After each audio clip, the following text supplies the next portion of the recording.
உங்களுக்கு தெரியும், மாநில அரசியலில் அவங்க வந்து வெற்றி பெறுவது யார் எதிர்த்திருப்பான்னு யார் எதிர்ப்பான்னு உங்களுக்கு தெரியும்.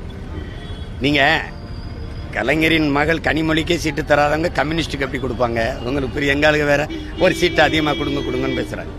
இப்போ அதை வந்து அவங்க ஒரு ஆளுமை உள்ள ஒரு பெண், அவங்க மாநில அரசியலுக்கு வரும்போது நாளைக்கு அவங்க தம்பி உதயநிதியை முன்னிறுத்துவது பெரிய இடையூறாக இருக்கும்னு நினைப்பாங்க. உங்களுக்கு புரிஞ்சுக்கிட்டு தான் நீங்கள் என்கிட்ட கேட்குறீங்க. அதனால அவங்கள இங்கே வர விட மாட்டாங்க. அது உங்களுக்கு தெரியும். அவங்க என்னதான் இருந்தாலும் அவங்க உடன் பிறந்தவர்கள், அவங்க குடும்பத்து பெண் இல்லைன்னு அவங்க நினைப்பாங்க. புரியுதா உங்களுக்கு? அவர் மந்திரிகளோட ஊழல் குற்றங்களை சாட்சியோட வெளியிடுவேன் அது எல்லாத்தையும் அப்படின்னு சொல்லியிருக்காரு அப்படின்னு சொல்றாரு. அவர் இவ்வளவு நாள் கூட இருந்துட்டு இப்ப வெளியே வந்திருக்காரு. அவரோட பேச்சு எப்படி எடுப்படும்? அவரோட அரசியல் இது என்ன மாதிரி இருக்கு முன்னெடுப்பு? இதுக்கு நான் என்ன பதில் சொல்றது? நாங்கள் ஒரே ரத்தம், ஒரே சொந்தங்கள். இதில் அவர் ஒரு நிலைப்பாட்டு எடுக்கிறாரு.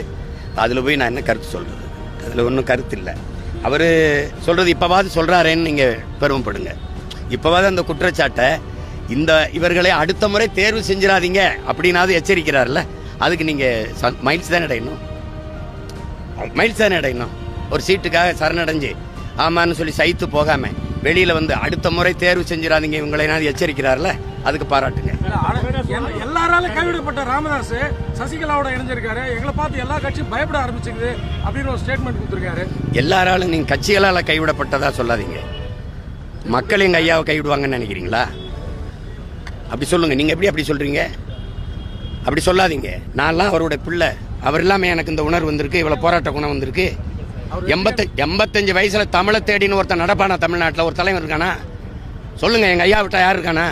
இந்த சமூக நீதினு பேச்சுக்கு எவனா அது அவரை தாண்டி பேசுறதுக்கு ஆள் இருக்கானா? நான் இன்னைக்கு பேசுறேன்னா அவர் கற்றுக் கொடுத்தது தான்.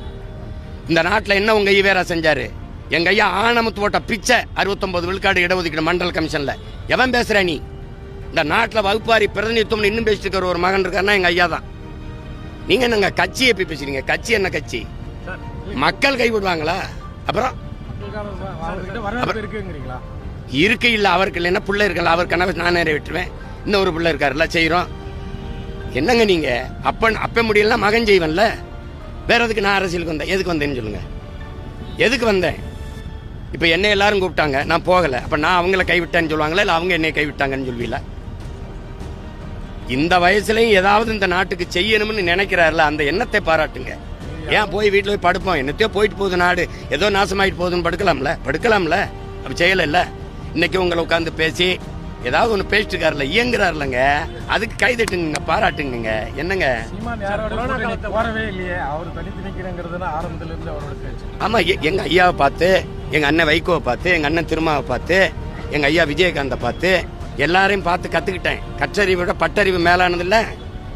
22 நாடுகளை எதிர்த்து சண்டை போடும்போது என் தலைவன் எந்த நாட்டிலையும் ராணுவ உதவி கேட்கல, தனியா ஒத்தையாளன்னு தான் சண்டான். அதான் இப்போ சொல்றேங்கல்ல, மொத்த கட்சி கூட்டணியை ஒத்த கட்சி மோதி வெல்லும். விருதுன காரணம் மொத்தத்துல வீர வேணும் தொடல மாடா.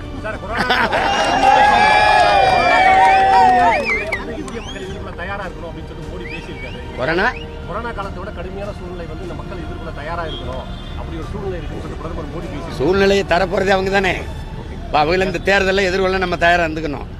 என்ன சூழ்நிலை வருது? நீங்க என்ன சொல்றது? நீங்க ஏற்றுக்கொண்ட பொருளாதார கொள்கை, தனியார் மய தாராளமய உலக மயத்தில் ஒவ்வொரு நாட்டையும் சார்ந்து இருந்தவொடனே அவன் அமெரிக்காக்கிறேன் ஈரான் மேல போறதுண்டா எனக்கு எரிகாற்று வர மாட்டேங்குது. இப்ப எரிகாட்டுல நான் தற்சார்பு அடையுங்கிறேன். அப்ப என்னை தானே நீங்க தேர்வு செய்யணும். எங்க வந்தவன் செய்யலைன்னா செய்யறன்னு சொல்றவனை வர வைக்கணும்லங்க. அதை விட்டு நீ அவர் சொல்றாரு இவர் சொல்றாருன்னா இந்த பேரிடர் காலம். இப்ப சிலிண்டர் இல்ல, இப்ப எரிபொருள் தட்டுப்பாடு, பெட்ரோல் டீசல் என்ன வண்டியை விட்டுட்டு இப்போ தொடச்சிட்டு சும்மா சைக்கிள் தான் போண்டிதான். மறுபடியும் சைக்கிள் நான் கூட சைக்கிளில் ஓட்டு கேட்க போகலாமான்னு கூட இருக்கேன்.